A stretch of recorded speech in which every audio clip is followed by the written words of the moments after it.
भाजपा की बम्पर जीत पर हरियाणा के पूर्व गृह मंत्री अनिल विज ने कहा कि ये तो होना ही था। उन्होंने हर मुकाम पर यही बात कही। एग्जिट पोल आए, कल सुबह रुझान खिलाफ आए, लेकिन उन्होंने कहा कि भाजपा ही सरकार बनाएगी।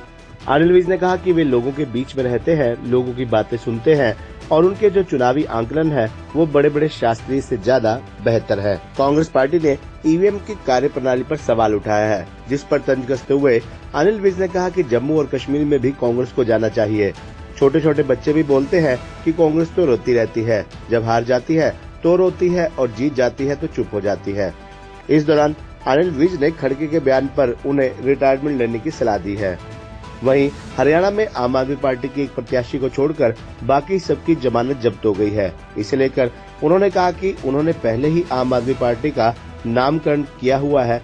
ये आम आदमी पार्टी नहीं, जमानत जब्त पार्टी है। इनकार कर रहे हैं, उनका कहना है कि अनएक्सपेक्टेड था, उस पर विश्वास नहीं किया जा सकता। देखिए, कांग्रेस का इस देश की जो सब प्रजातांत्रिक संस्थाएं हैं, स्वतंत्र संस्थाएं हैं, उनको झुठलाना, उन पर विश्वास न करना, ये कांग्रेस के चरित्र में शामिल है। ये चुनाव आयोग, कोर्ट और भी जो ऐसी संस्थाएं बनी हुई हैं, ये सबको झुठलाते हैं। जनादेश दिया और हरियाणा में चुनाव अप्रत्याशित है।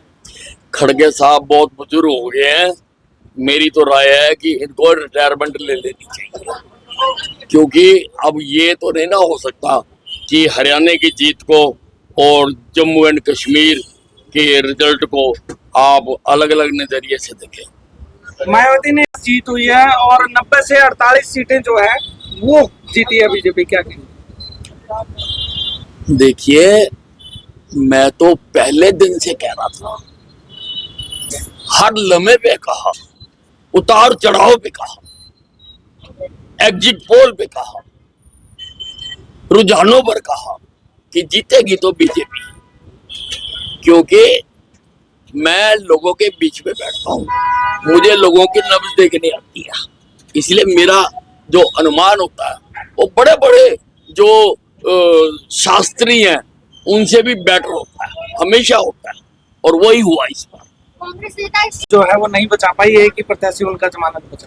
आप मेरे पुराने बयानों को निकाल कर देखो, मैंने आम आदमी पार्टी का नया नामकरण कर दिया हुआ है।